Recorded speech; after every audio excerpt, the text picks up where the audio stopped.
What would you do if the person you trusted most in the world looked you in the eyes and chose to let you drown? Sarah Morrison found out the answer on a stormy night when her husband pushed her car off a bridge. She was 7 months pregnant with twins. She was trapped, and she watched through the window as he walked away, leaving her to die in the freezing water below. But here is the thing about Sarah Morrison. She refused to stay dead. This is the story of how one woman survived the unsurvivable, crawled back from the grave, and destroyed the man who tried to erase her. It has betrayal, it has revenge, and it has a courtroom showdown that will leave you speechless. Fair warning, this story gets dark before it gets light. There are 3 moments where Sarah hits rock bottom. There are 2 times she thinks she has won, only to have victory ripped away. And there is one twist at the end that changes everything. So buckle up. Because what happens next is going to make you believe that justice is not just possible, it is inevitable. Let's begin. It started with a phone Sarah Morrison was never supposed to find. She had been searching for Ryan's reading glasses in his home office, opening drawers with the casual confidence of a wife who had nothing to hide and expected the same in return. 7 months pregnant with twins, she moved slowly, one hand supporting her lower back as she rifled through the desk drawers. That is when her fingers brushed against smooth glass tucked beneath a stack of legal files. A second phone, brand new, expensive, hidden. Sarah's heart began to pound. She told herself it could be nothing. A work phone, a backup device, something perfectly innocent. But her hands were already shaking as she pressed the power button. The phone unlocked without a passcode. Ryan had been careless, or perhaps he had never imagined his pregnant wife would go searching through his private office. The screen filled with messages, hundreds of them, all from one contact saved simply as A. Sarah scrolled through the texts, her breath catching with each swipe. The messages were intimate, explicit, and damning. But it was not the affair that made her sink into Ryan's leather chair. It was what came next.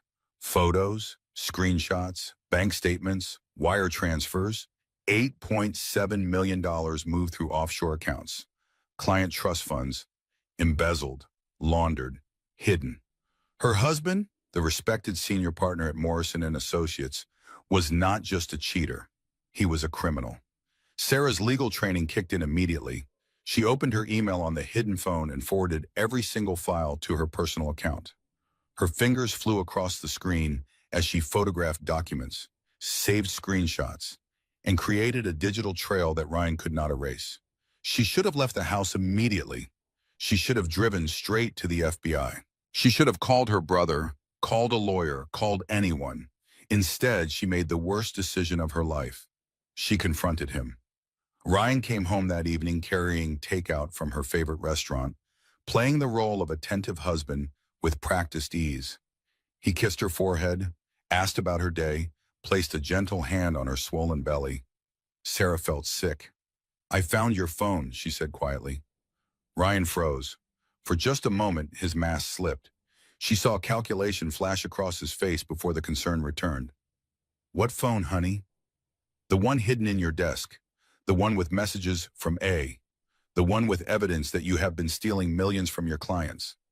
The silence that followed was suffocating. Ryan set down the takeout bag slowly. When he looked at her again, his eyes were cold. This was not the man she had married. This was someone else entirely.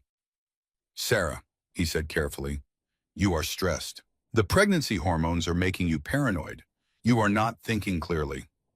"I photographed everything," she said. "I sent it to myself. I have proof." His jaw tightened. "That was a mistake. The only mistake was trusting you." Ryan moved toward her, and Sarah instinctively stepped back. Her hand went to her belly protectively. She had seen something in his expression that terrified her. This was not anger. It was cold, calculated fear. "We need to talk about this privately," Ryan said. "Away from the house. Let me drive you somewhere we can discuss this calmly." Every instinct screamed at Sarah to refuse, but she was tired, pregnant, and still clinging to the foolish hope that the man she loved was somewhere inside this stranger. "Fine," she said. "Let's talk." She did not know that Ryan had already made a phone call. She did not know that Amber Pierce, his mistress and executive assistant, was waiting in the trunk of his Mercedes. She did not know that Ryan had already decided she was a problem that needed to be eliminated. They drove in silence through Manhattan as the sky darkened. Storm clouds gathered overhead, thick and menacing. Rain began to fall, first as a drizzle, then as a downpour that hammered against the windshield. "Where are we going?" Sarah asked as they crossed into Westchester County. "Bear Mountain Bridge. We can park at the overlook. No one will interrupt us there." The rain intensified. Lightning cracked across the sky. Sarah's unease grew with every mile. She reached for her phone, but Ryan had taken it from her purse while she was not looking. "Ryan, I want to go home." "We are almost there." When they reached the bridge overlook, Ryan parked at the edge where the guardrail overlooked the Hudson River far below. The storm raged around them.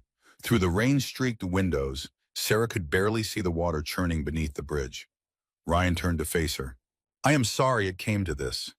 Before Sarah could ask what he meant, she heard movement from the back of the car. The trunk latch released from inside the vehicle. A moment later, the rear door opened. Amber Pierce climbed into the back seat, soaking wet and shivering. Her mascara ran down her cheeks. She looked at Sarah with something between guilt and terror. "Ryan, please," Amber whispered. "You said we were just going to talk to her." Understanding crashed over Sarah like ice water. The child locks, the remote location, the storm. This was not a conversation. This was a plan. "Let me out," Sarah said, pulling at the door handle. It would not open. "Ryan, let me out right now." Ryan climbed out of the driver's seat. Amber followed, stumbling in the rain. Through the window, Sarah watched in horror as Ryan positioned himself behind the Mercedes. "Help me!" Sarah screamed, pounding on the windows. "Somebody help me!" But they were alone on the storm-ravaged overlook. No cars passed. No witnesses appeared. Ryan and Amber put their hands on the back of the car and began to push. The Mercedes rolled forward slowly at first, then gained momentum. Sarah threw her body against the door, but the child locks held firm. She twisted in her seat, trying to reach the front to shift into park, but her pregnant belly made it impossible. "Ryan, no, please, the babies!"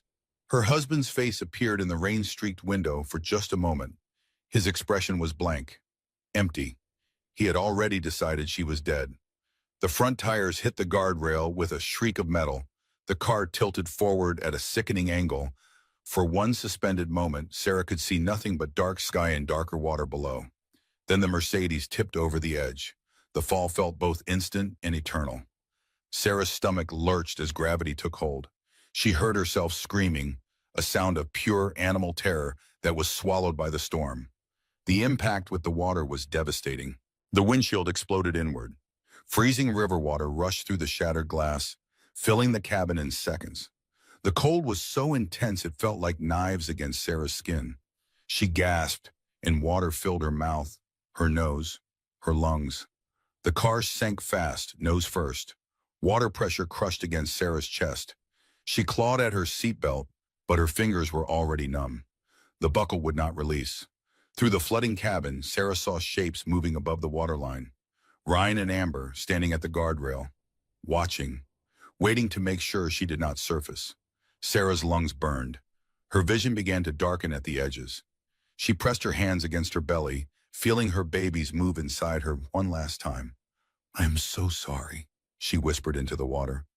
Mama tried so hard." The car settled onto the river bottom. Darkness closed in. Sarah's body went limp against the seatbelt. The last thing she remembered was the taste of river water and the distant sound of thunder fading away. Above, on the bridge, Ryan pulled out his phone and dialed 911. "Help!" he shouted into the phone, his voice cracking with manufactured panic. "My wife, she jumped from the bridge. I tried to stop her, but she was hysterical. Please send help." Amber stood beside him, shaking violently. "What did we do?" she whispered. "Ryan, what did we just do?" "We did what we had to do," Ryan said coldly. "She was going to destroy everything. My career, my family name, my future.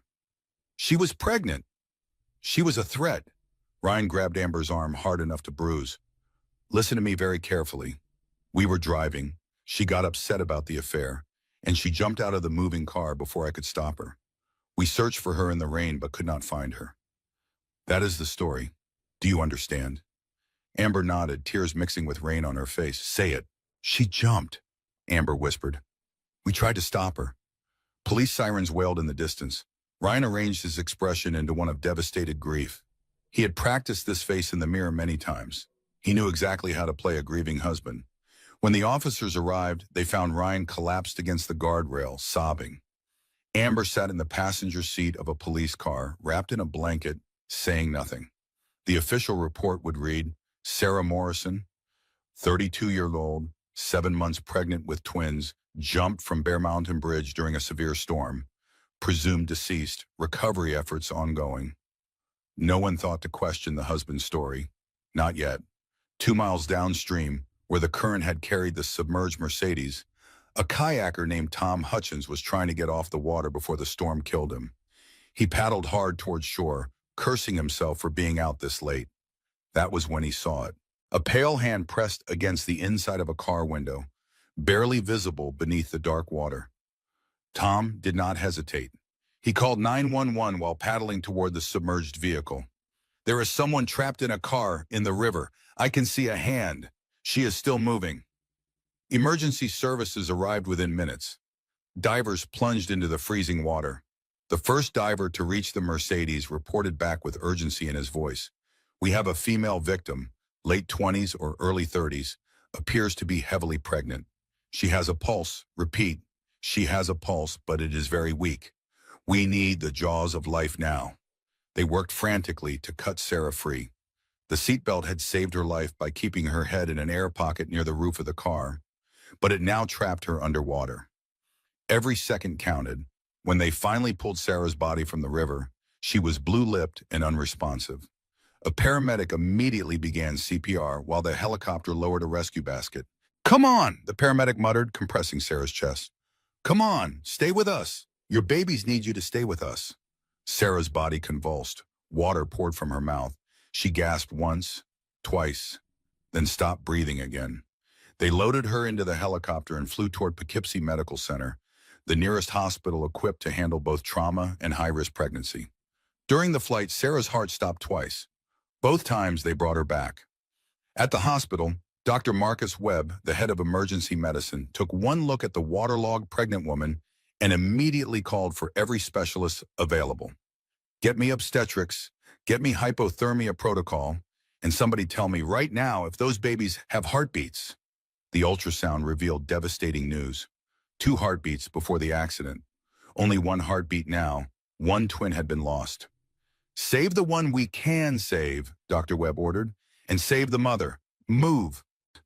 They worked through the night. Sarah remained in a medically induced coma while her body slowly warmed. Her core temperature had dropped to 87 degrees. By all medical logic, she should be dead. But Sarah Morrison was a fighter. Even unconscious, even broken, she refused to give up. 3 days passed before the hospital realized they had no idea who she was. Sarah had no identification on her. Her purse, her phone, everything had been left in Ryan's Mercedes, which was now sitting in an evidence lot while police investigated the suicide attempt. The hospital listed her as Jane Doe. Unknown female, approximate age 30, approximately 28 weeks pregnant, rescued from submersion incident. Nobody connected the woman in Poughkeepsie Medical Center with Sarah Morrison, the pregnant wife who had allegedly jumped from a bridge 50 miles north. Ryan, meanwhile, was playing his role perfectly. He held a press conference outside his Manhattan office, his face carefully arranged in an expression of devastated grief. Cameras flashed as he spoke. My wife Sarah was struggling with severe prenatal depression, Ryan said, his voice breaking at precisely the right moment. I tried to get her help, but she refused treatment. The night of the storm, she became increasingly agitated during our drive. Before I could stop her, she opened the car door and jumped. I searched for hours in the rain, but I could not find her. A reporter called out, Mr. Morrison, witnesses report seeing 2 people in the vehicle with you that night. Ryan did not miss a beat. My assistant Amber Pierce was with us. Sarah had insisted on confronting her about my admitted affair. It was a terrible mistake to bring them together. I take full responsibility for that error in judgment. So you admit to the affair? Yes, I was unfaithful to my wife during a difficult time in our marriage. I will regret that for the rest of my life. But I never wanted Sarah to be hurt. Ryan's eyes glistened with what might have been real tears, or might have been excellent acting. I loved her. I love her still. And I pray every day that somehow she survived. The press ate it up. Headlines appeared within hours. Manhattan attorney admits affair as pregnant wife remains missing. The narrative was set. Ryan was the flawed but grieving husband. Sarah was the unstable woman who had tragically taken her own life. Only Amber knew the truth, and Amber was too terrified to speak. Ryan visited her apartment the night after the press conference. He did not knock. He had a key. He walked in to find Amber curled on her couch, staring at nothing. "We need to talk," Ryan said. "I cannot do this," Amber whispered. "Every time I close my eyes, I see her face." She was screaming for us to stop. "Her babies, Ryan. She was begging us to save her babies." Oh, Ryan sat beside Amber and took her hand. His touch was gentle, but his words were ice. "Listen to me very carefully. You are an accomplice to attempted murder. If Sarah is found alive, if she tells anyone what really happened, you will go to prison for 20 years minimum. Your entire life gone." Amber pulled her hand away. "What if she is alive? What if someone found her?" "Then we stick to the story. She jumped. We tried to stop her. She was unstable. It is our word against hers, and who will believe a woman with documented mental health issues over a respected attorney and his frightened assistant? I cannot lie in court." Ryan's expression hardened. "You already lied to the police. You are in this now, Amber. There is no way out except through. We stay calm, we stay consistent, and we wait for the investigation to close. Then we can move on with our lives." Amber wanted to believe him. She had invested too much in this relationship to admit it was all a terrible mistake. So she nodded and agreed to keep lying. What neither of them knew was that Amber had been keeping insurance. For months, she had been recording conversations with Ryan on her phone. Not because she planned to betray him, but because she had learned long ago that powerful men were dangerous to trust completely. The recordings were saved to a cloud account Ryan did not know existed. Back at Poughkeepsie Medical Center, Sarah began to wake. The first sensation was pain. Everything hurt. Her chest, her ribs, her throat. She tried to open her eyes, but the light was too bright. A sound escaped her throat, somewhere between a moan and a whimper. "She is waking up," a nurse said. "Page Dr. Webb?" Sarah's eyes fluttered open. Blurry shapes moved around her. Machines beeped. The smell of antiseptic filled her nose. "Where?" Sarah croaked. Her throat felt like shattered glass. "Where am I?" "You are in the hospital," a gentle voice said. A woman's face came into focus above her. Kind eyes, graying hair. "You were in an accident. You are safe now." Safe. The words seemed like a lie. Memory crashed back in waves, the car, the water. Ryan's blank expression as he pushed her toward death. "My babies." Sarah tried to sit up, but her body would not cooperate. "Please, my babies." The nurse pressed a gentle hand to Sarah's shoulder. "One baby is stable. I am so sorry, but we lost the other twin in the accident." The grief was immediate and overwhelming. Sarah turned her head and sobbed, her whole body shaking. Olivia was gone. She had felt 2 heartbeats inside her for months, and now there was only one. But Emma survived. One daughter still needed her. Dr. Webb arrived and performed a quick examination.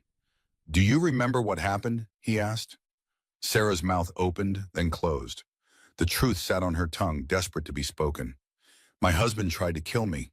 He pushed the car into the river with me trapped inside." But fear stopped her. If she told the truth, would anyone believe her? Ryan was beloved, respected, powerful.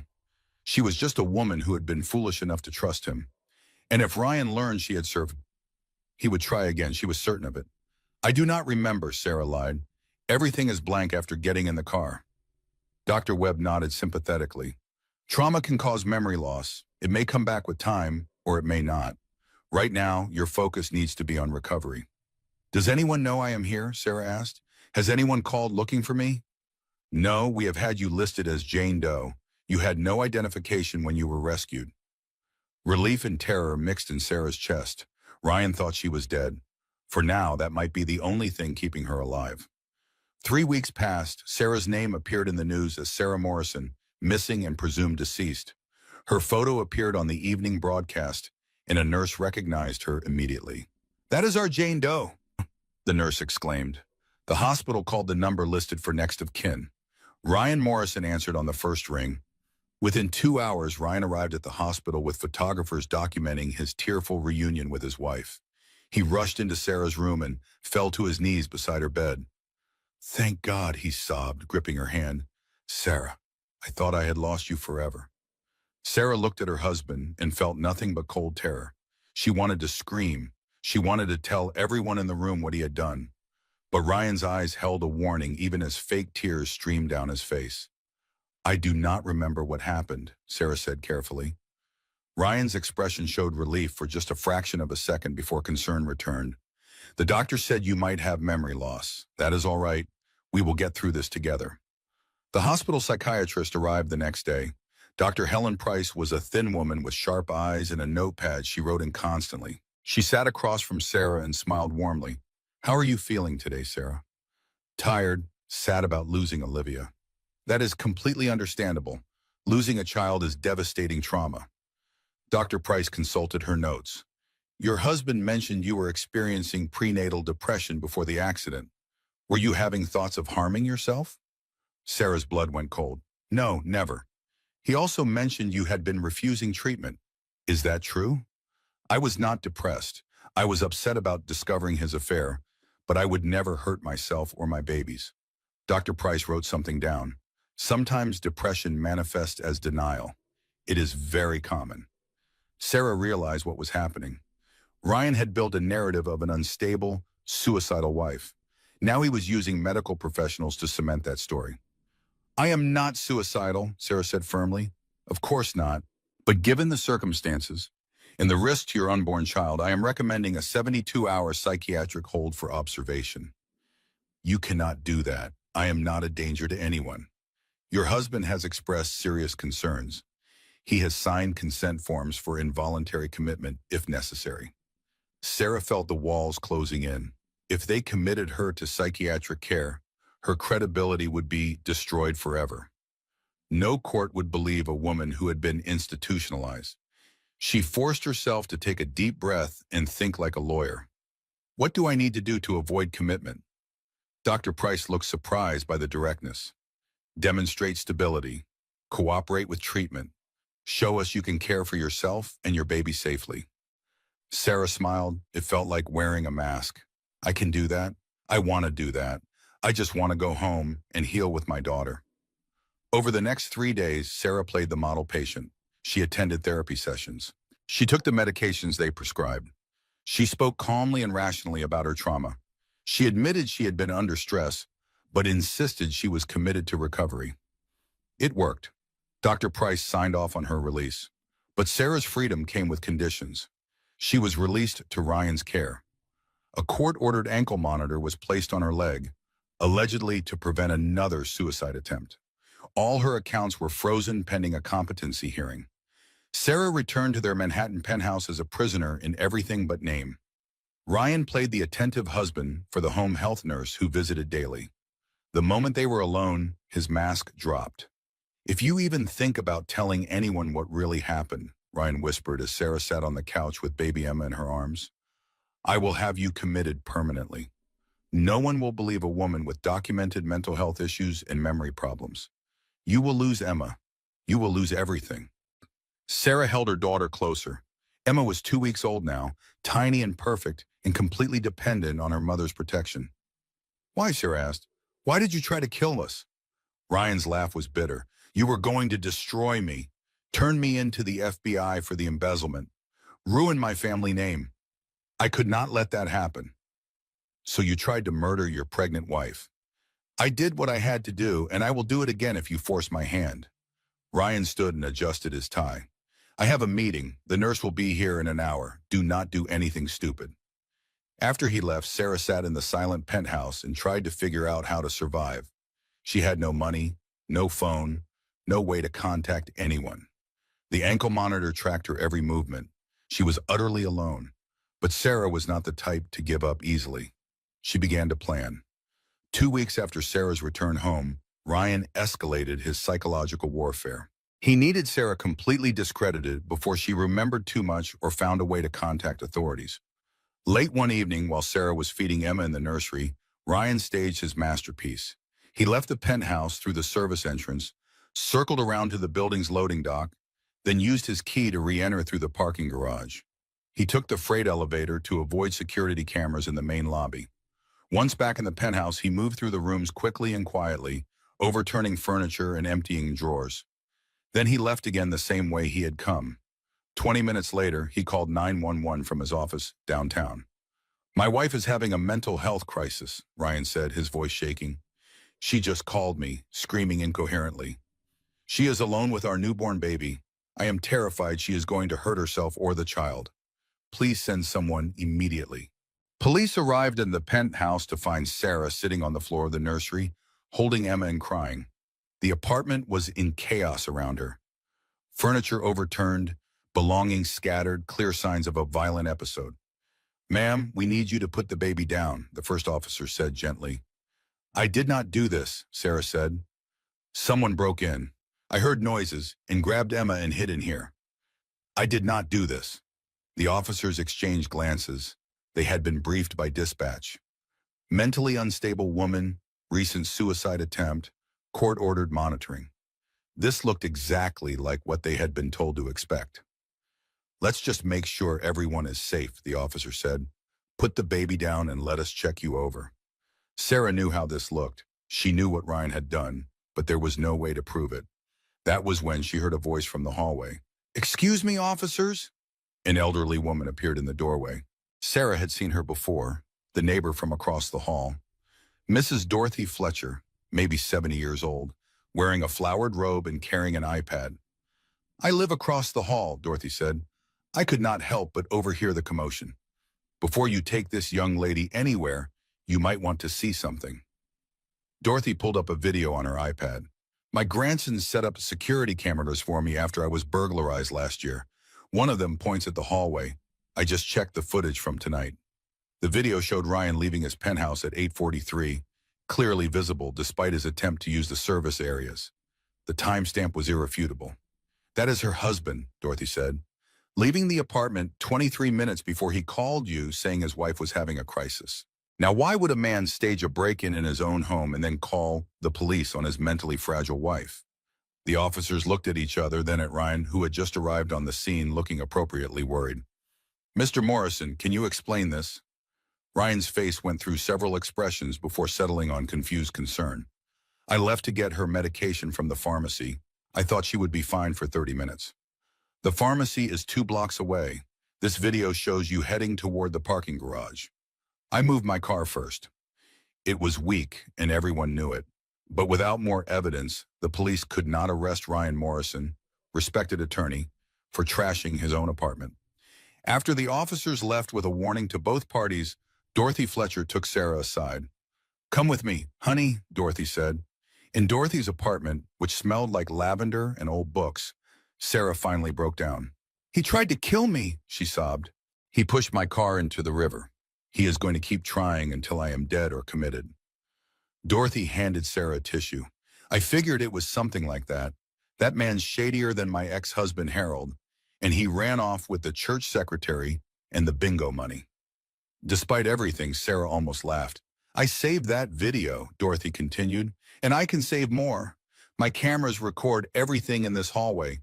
If he tries anything else, we will have proof." "He will come after you too," Sarah warned. "He destroys anyone who gets in his way." Dorothy smiled grimly. "Honey, I am 73 years old. I buried one husband, divorced another, and survived breast cancer twice. I am not scared of some overpaid lawyer with a God complex." For the first time since the bridge, Sarah felt a flicker of hope. She was not completely alone. Sarah used Dorothy's phone to call the only lawyer she knew outside of Ryan's circle. Jack Donnelly had been her parents' attorney years ago for their small business. He was semi-retired now, but he had always told Sarah to call if she ever needed anything. Jack answered on the third ring. "Donnelly." "Mr. Donnelly, this is Sarah Morrison. I do not know if you remember me." "Sarah, of course I remember. I heard about your accident. How are you holding me up?" "I need help. legal help, and I need you to not tell anyone I called." There was a pause. When Jack spoke again, his tone had sharpened. "Tell me everything." Sarah told him. The embezzlement, the affair, the bridge, Ryan's campaign to have her committed, everything. "Can you come to my office tomorrow?" Jack asked. "I have an ankle monitor. I can only go certain places." "Then I will come to you. I will bring documents that make it look like a standard post-hospitalization evaluation. Your husband will not question it." "Thank you," Sarah whispered. "Sarah, if what you are telling me is true, we are not just talking about a divorce. We are talking about attempted murder, conspiracy, fraud. This is a federal case." "I know, but I need evidence. I need something that will make people believe me over him." "Then that is what we will get." Jack Donnelly came to the penthouse the next day carrying a briefcase and an official-looking clipboard. He introduced himself to Ryan as a social worker conducting a post-hospitalization welfare check. Ryan bought it completely. "Of course, whatever Sarah needs. I will be in my office if you need anything." In the nursery, Jack and Sarah spoke in whispers while Emma slept in her bassinet. "I saved the embezzlement evidence to my personal email," Sarah said. "Dorothy Fletcher has video of Ryan leaving the apartment before he staged the break-in. My medical records show injuries inconsistent with jumping from a bridge. We have a case." Jack nodded, taking notes. "I am going to file for emergency custody and a restraining order tomorrow. We will present all of this to a judge and Ryan will not see it coming." Sarah felt something she had not felt in weeks. Relief. "When?" "I will have the papers ready by Friday. We will serve him at his office in front of his colleagues. Maximum embarrassment, minimum opportunity for him to retaliate." That night, Sarah slept better than she had since the bridge. She dreamed of a future where she and Emma were safe, where Ryan was behind bars, where justice was finally served. She woke to the smell of smoke. Sarah jolted upright in bed, her heart hammering. Smoke detectors were screaming. Through the bedroom door, she could see flames crawling across the living room wall. "Emma!" Sarah ran to the nursery, scooped up her daughter, and ran for the front door. It was locked from the outside. The deadbolt that was never engaged was somehow thrown. She ran to the windows. They were 30 stories up. No escape. The smoke was getting thicker. Emma was screaming. Sarah wrapped her daughter in a wet towel and called 911 on the landline. "There is a fire at Morrison Tower, penthouse apartment. I am trapped inside with my baby." She smashed a window with a chair, letting in fresh air but also feeding oxygen to the flames. Firefighters arrived within minutes. They broke down the front door and pulled Sarah and Emma to safety. Outside, wrapped in emergency blankets, Sarah watched her home burn. Everything she owned, every piece of evidence she had saved, every photo of her lost daughter Olivia, gone. Ryan appeared, rushing toward her with convincing horror on his face. "Sarah, thank God you are safe. What happened?" Sarah looked at her husband and knew with absolute certainty that he had set the fire. The locked deadbolt, the timing right after Jack's visit. This was Ryan eliminating evidence. The fire marshal's preliminary report called it an electrical fire. Old wiring, terrible accident, no signs of arson. But Sarah knew better. That same night, Dorothy Fletcher's apartment was burglarized. Her security system was stolen. The hard drives with the hallway footage, gone. Her iPad with the cloud backups, smashed beyond repair. When Sarah called Jack Donnelly, his voice was heavy with defeat. "Without the physical evidence, Sarah, we cannot win. It is your word against his, and he has already built a narrative of you being mentally unstable. I am sorry, but I cannot ethically file a case I know we will lose." Sarah sat on a cot in the emergency shelter where they had taken her and Emma. She had lost everything. Her evidence, her credibility, her home, her hope. She was back to nothing. The next morning, Jack called with worse news. Ryan filed for emergency custody. There is a hearing tomorrow at 10. His lawyers are arguing you are a danger to yourself and Emma. With the fire, the staged break-in, your psychiatric hold, they have a strong case. What do I do? Show up, be calm, be rational. Pray the judge sees through his lies. Sarah hung up and looked at Emma sleeping beside her. Her daughter deserved so much better than this. She deserved a mother who could protect her, who could fight for her, who could win. Sarah felt herself breaking. She had survived the river. She had survived Ryan's manipulation, but now she was losing her child, and she had no weapons left to fight with. That afternoon, a woman approached Sarah in the shelter common area. She wore oversized sunglasses and a baseball cap pulled low. When she sat down beside Sarah, her voice was barely a whisper. "We need to talk." Sarah looked up. Recognition hit like a punch to the gut. Amber Pierce, Ryan's mistress. The woman who had helped push Sarah's car into the river. The woman who had watched Sarah drown and said nothing. "Get away from me," Sarah hissed. "Please, just listen." Amber pulled off her sunglasses. Her face was bruised, one eye swollen nearly shut. "He tried to kill me too." Sarah stared at Amber, every instinct screaming not to trust the woman who had helped her husband try to murder her. But the fear in Amber's eyes was real, and so were the bruises. "What did he do to you?" Sarah asked. "I asked him for money. I told him I could not keep living like this, jumping every time I heard a car door or a phone ring. I said I needed to disappear for a while." Amber's voice shook. "He said no. I threatened to tell the truth. He broke 3 of my ribs and told me if I ever mentioned that night again, he would make sure I ended up like you. Except he would finish the job this time." Sarah's hand instinctively went to Emma sleeping in the carrier on her chest. "Why would I believe anything you say? You helped him push my car into the river."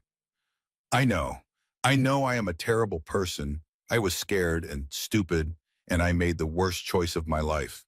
Tears streamed down Amber's face. "But I have been recording him for months. Every conversation, every threat, every time he talked about the embezzlement or the bridge. I have everything on cloud storage that he does not know exists." Sarah's heart began to pound. "Show me." Amber pulled out a phone and opened an app. The screen filled with audio files, each one time-stamped and labeled. She pressed play on one. Ryan's voice filled the small space between them. "If Sarah wakes up, we will finish this. She cannot be allowed to talk.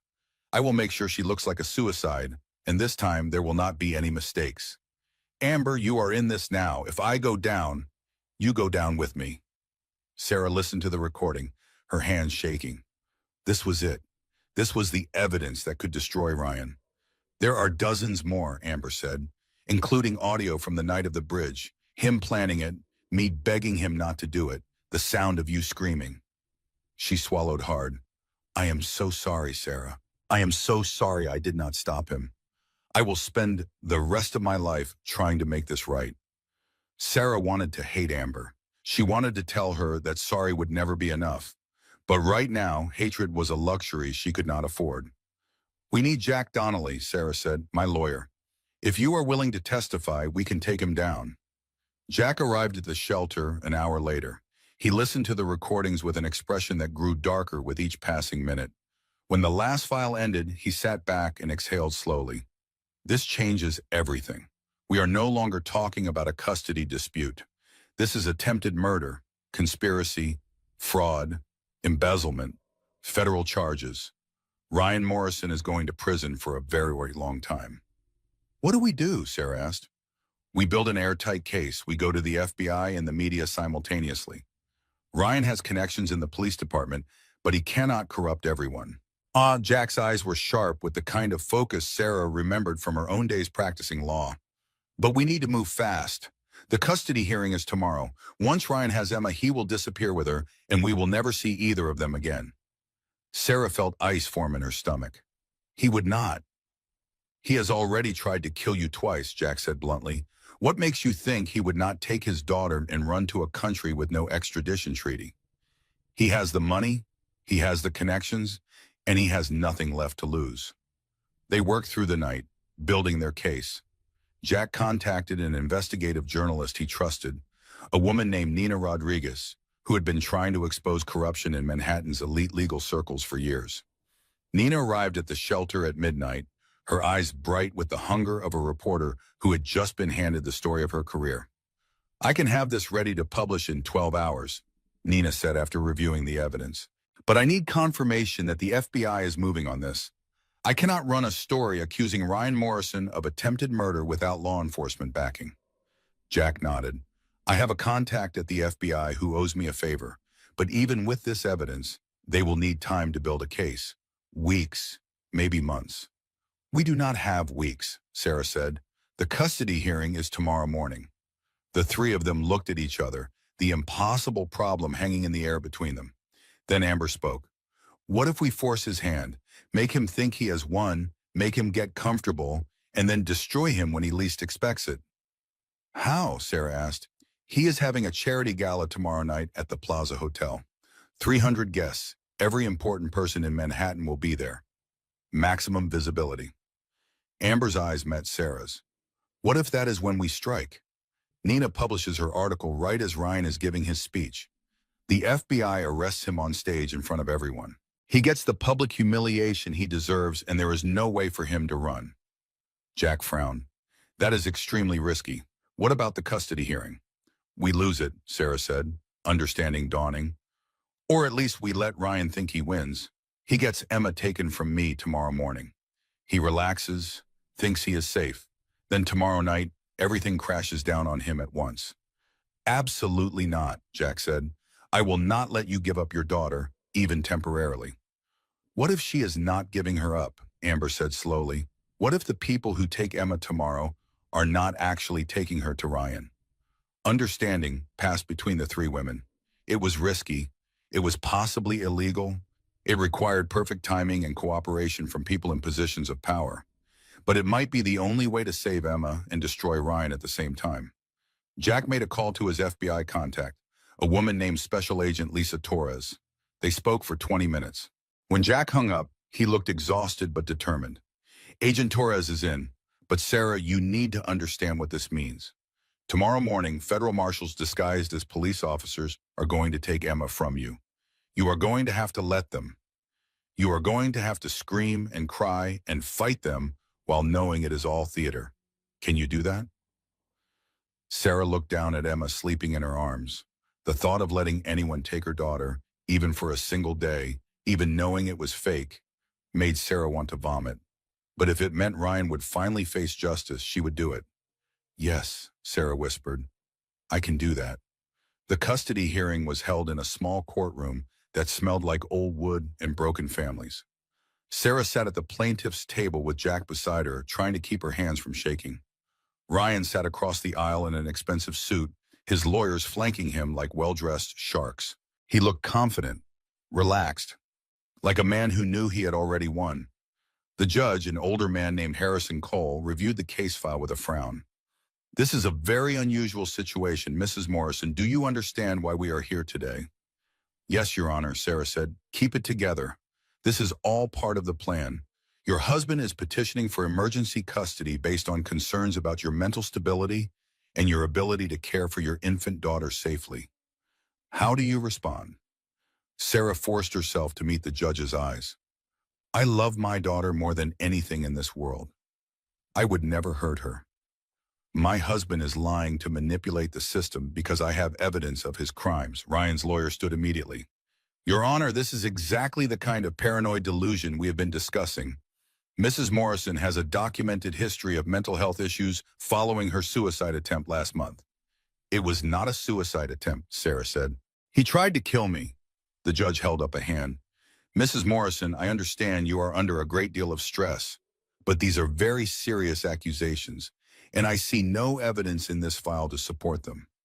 That is because he destroyed the evidence, Sarah said, letting real desperation creep into her voice. He set my apartment on fire. He staged a break-in. He is trying to make me look crazy so no one will believe me. The judge exchanged glances with Ryan's lawyers. Sarah could see the pity and doubt in his expression. This was a man who saw desperate mothers make wild accusations every day. He thought Sarah was just another one. Based on the evidence presented, Judge Cole said heavily, I am granting temporary emergency custody to Mr. Morrison. Mrs. Morrison will be allowed supervised visitation twice per week, pending a full psychiatric evaluation. No! Sarah lunged forward, the terror in her voice completely real. Please, you cannot take my baby. She is all I have left. Jack put a restraining hand on her arm. Your Honor, we intend to appeal this decision immediately. That is your right, Mr. Donnelly, but for now, the child will be remanded to Mr. Morrison's custody.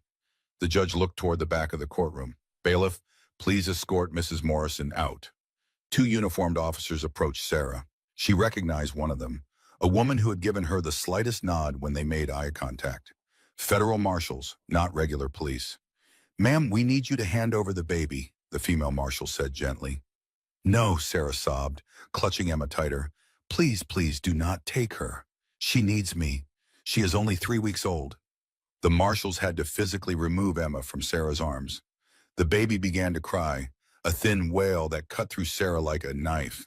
Sarah reached for her daughter, screaming, fighting against the hands that held her back. Emma, please, my baby, please.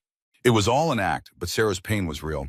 The only thing that kept her from completely breaking down was the knowledge that Emma was going somewhere safe, not to Ryan. The marshals carried the crying baby out of the courtroom. Sarah collapsed in her chair, sobbing. Jack put an arm around her shoulders. She is safe, he whispered, too quiet for anyone else to hear. Remember, she is safe, we can. Across the aisle, Ryan stood and straightened his tie. The satisfaction on his face was unmistakable. He had won. His problematic wife was discredited, and his daughter was in his custody. Now he could make both of them disappear at his leisure. What Ryan did not know was that Emma was not being taken to his penthouse. She was being taken to a safe house under federal protection. By the time Ryan realized his daughter was not where she was supposed to be, it would be too late. That night, Ryan Morrison stood in the ballroom of the Plaza Hotel in his finest tuxedo, preparing to accept an award for his charitable work. 300 of Manhattan's most powerful people filled the room, champagne glasses in hand. Amber stood at the edge of the crowd, wearing a red dress and watching her former lover with cold eyes. Sarah sat in an FBI surveillance van 2 blocks away, watching everything on a monitor. Nina Rodriguez was with her, laptop open, finger hovering over the button that would publish her expose. Ryan Morrison is about to give his speech, Agent Torres said into her radio. All units prepare to move on my signal. On the monitor, Sarah watched Ryan step up to the podium. He smiled warmly at the crowd. Thank you all for being here tonight. This has been a difficult year for my family. As many of you know, my wife struggled with mental health issues that culminated in a tragic suicide attempt. But through it all, I have remained committed to giving back to this community that has given me so much. The crowd applauded politely. Ryan basked in their approval, completely unaware of what was coming. Nina hit publish. Her article went live on the Manhattan Herald's website with a headline that would trend nationally within minutes. Manhattan attorney attempted murderer, to murder of pregnant wife. Recordings, witnesses reveal shocking truth. In the ballroom, phones began to buzz. Guests pulled out their devices and started reading. Gasps rippled through the crowd. Ryan noticed the change in energy. Is everything all right? Someone in the crowd shouted, You tried to kill your wife. Ryan's face went white. What? No, that is absurd. She is mentally unstable. She makes up stories. The ballroom doors burst open. A dozen FBI agents in tactical gear streamed into the room, weapons drawn. Ryan Morrison, you are under arrest for attempted murder, conspiracy, embezzlement, and fraud. Agent Torres announced, Get on the ground now. Ryan did not move. He looked around wildly, searching for an exit, for someone to help him, for any way out of the trap that had just sprung shut. This is a mistake, he said weakly. I am a victim here. My wife is the criminal. We have recordings of you planning her murder, Agent Torres said coldly. We have witness testimony. We have financial records. You are done, Mr. Morrison. Get on the ground. Still, Ryan did not comply. He looked out at the crowd, at his colleagues and clients and friends, all of them staring at him with horror and disgust. She was going to destroy me, Ryan said, and for the first time his mask fully cracked. I built this life. I earned everything I have. She was nobody before me, and she was going to take it all away because she could not just be grateful for what I gave her. The admission hung in the air. Every phone in the room was recording now. Every camera was pointed at Ryan Morrison having a public breakdown. Agent Torres nodded to her team. They moved forward and forced Ryan to the ground. He struggled, shouting obscenities, but within seconds he was handcuffed.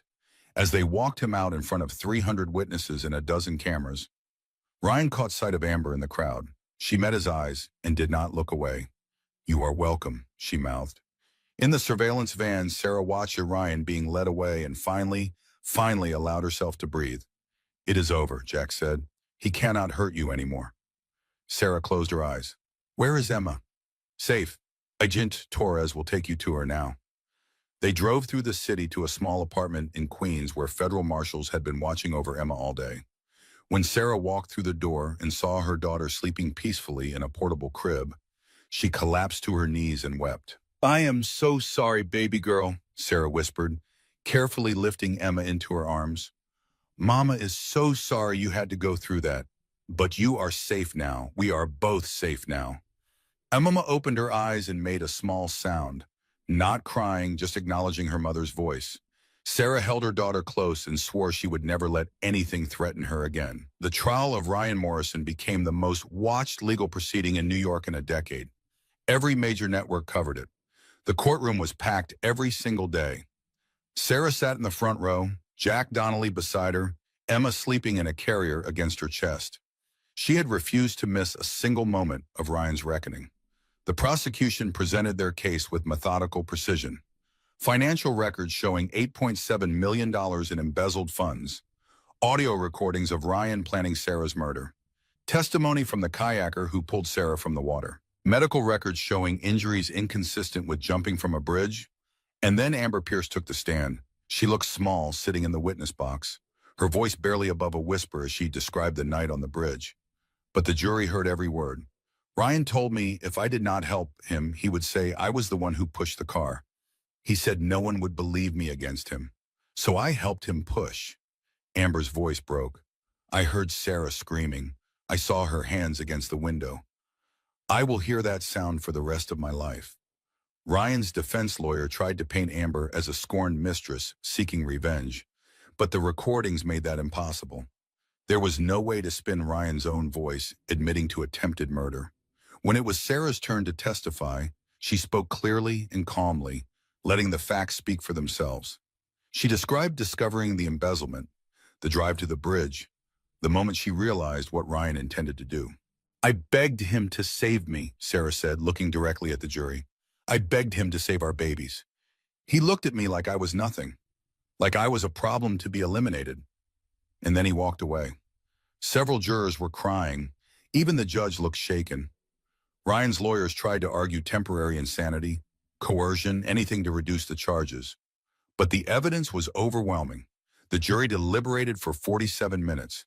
Guilty on all counts. Attempted murder of Sarah Morrison. Attempted murder of 2 unborn children. Conspiracy, embezzlement, fraud, obstruction of justice. When the verdict was read, Ryan showed no emotion. He simply stared straight ahead, a broken man who had finally run out of lies. The judge sentenced him to 35 years in federal prison with no possibility of parole for 25 years. He would be 73 years old before he could even apply for early release. Additionally, Ryan was ordered to pay $12 million in restitution to the clients he had defrauded. His law license was revoked. Morrison and Associates dissolved, with several of his partners facing their own investigations for knowing about the embezzlement and doing nothing. As marshals led Ryan away in chains, he looked back at Sarah one last time. She met his gaze without flinching. There was no triumph in her expression, no satisfaction, just the quiet strength of someone who had survived the unsurvivable. Outside the courthouse, reporters swarmed Sarah and Jack. Cameras flashed. Microphones were shoved in their faces. "Mrs. Morrison, how do you feel about the verdict?" Sarah adjusted Emma in her carrier and spoke clearly. "I feel grateful that the justice system worked. I feel relieved that my daughter and I are safe.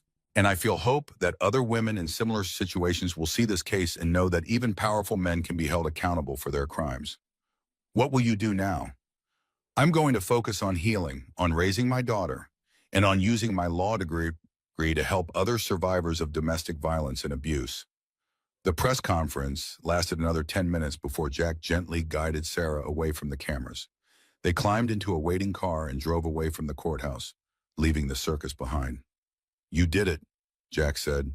"You served, you fought back, and you won." Sarah looked down at Emma sleeping peacefully against her chest. "We won. I could not have done this without you. without Amber, without Agent Torres, without Dorothy Fletcher and her security cameras. It took a village to take down Ryan Morrison. Speaking of Dorothy, Jack said with a small smile, she wants to know if you will appear on her YouTube channel. Apparently, Fletcher's Neighborhood Watch is up to 60,000 subscribers now. Sarah laughed, a real laugh, the first one in months. Tell her I will think about it. 6 months after the trial, Sarah Morrison walked into her new office in Brooklyn. The sign on the door read, Morrison Legal Advocates, because everyone deserves to be believed. The space was small but bright, with large windows that let in the morning sun. Emma, now 10 months old, played with blocks and a portable playpen in the corner while Sarah prepared for her first client meeting. There was a knock on the door. A young woman entered, nervous and scared, carrying a folder of documents.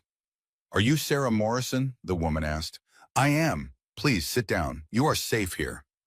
Over the next hour, Sarah listened to another woman's story of abuse, manipulation, and survival. She took notes, asked questions, and began building a case. It was familiar work, but now it meant something deeper. She was not just practicing law. She was giving other women the justice she had fought so hard to achieve for herself. Jack Donnelly stopped by that afternoon. He had been elected district attorney 2 months earlier, running on a platform of prosecuting powerful abusers. His first major case had been against one of Ryan's former law partners. How was your first day? Jack asked, settling into the chair across from Sarah's desk. Exhausting, hopeful. Right, Sarah smiled. Thank you for believing me when no one else would. You made it easy. You never stopped fighting. Jack hesitated, then added, I wanted to ask you something. There is a fundraiser next weekend for the women's shelter where you stayed. Would you want to go? With me? Sarah studied him. They had been dancing around this for months, the growing connection between them, the quiet understanding that had developed through trauma and triumph. Like a date? Sarah asked. If you wanted to be, or just as friends. No pressure. Sarah glanced at Emma, who was babbling happily to herself.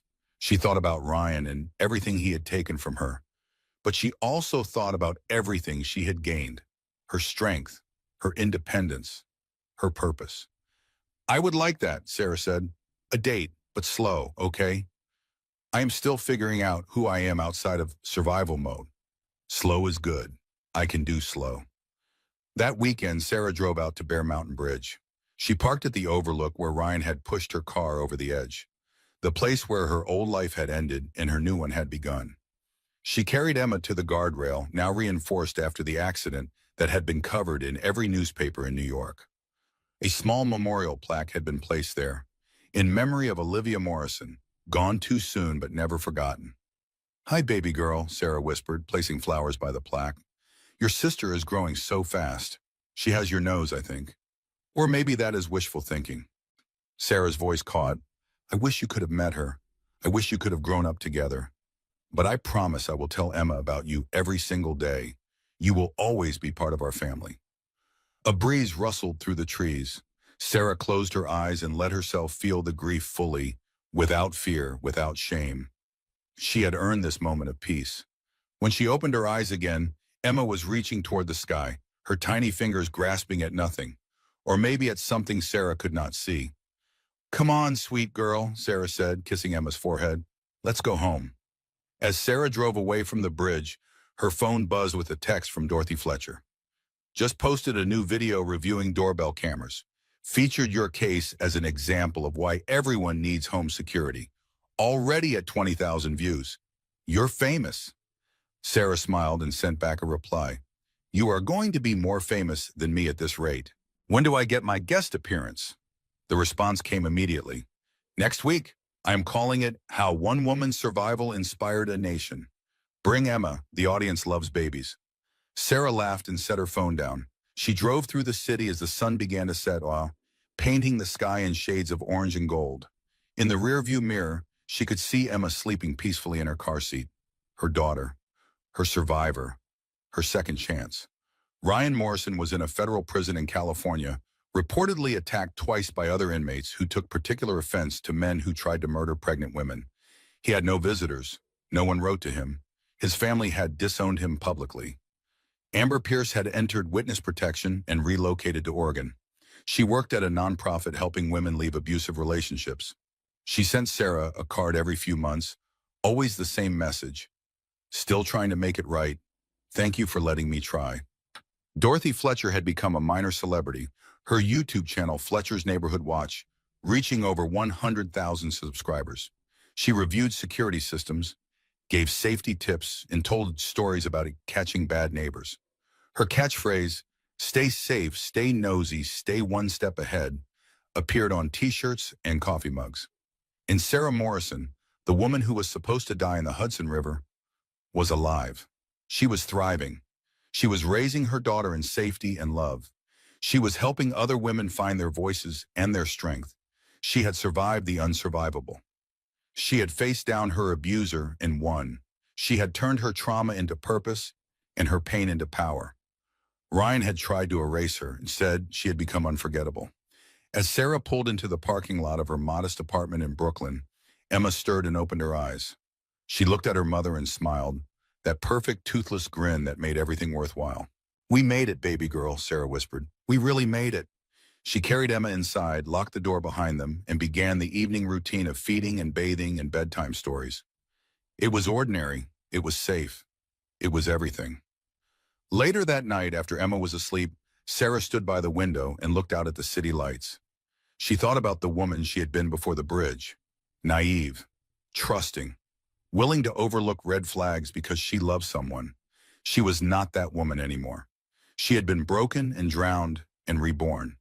She had learned that survival was not just about staying alive. It was about choosing to keep living, keep fighting, keep believing that justice was possible, even when the world said otherwise. Sarah touched the window glass, feeling the cool surface against her palm. Somewhere out there were other women in the same situation she had been in. Trapped, afraid, convinced no one would believe them. To those women, Sarah wanted to say, document everything. Tell someone you trust. Do not confront alone.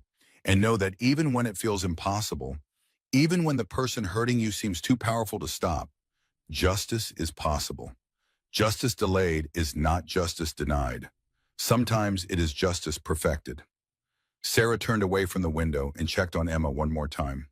Her daughter slept peacefully, safe and loved, and surrounded by warmth.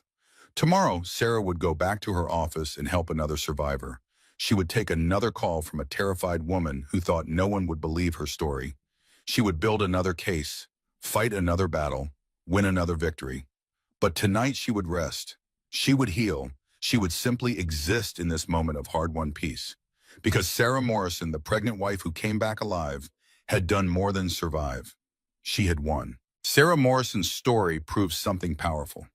The truth always finds a way to surface, even when it is buried under lies, money, and manipulation. If this story moved you, if it made you angry, if it gave you hope that even powerful people can be held accountable, do me a favor, hit that like button so more people can find this story. Drop a comment and tell me what you would have done in Sarah's position. Would you have trusted Amber? Would you have staged that custody hearing? And if you want more stories like this, stories about people who refuse to stay victims, who fight back and win, subscribe to this channel and turn on notifications. Because every week I bring you real-life drama that is stranger, darker, and more satisfying than any fiction. Remember, you are stronger than you think. Your voice matters, and your story deserves to be heard. I will see you in the next one. Stay strong out there. Thanks for watching.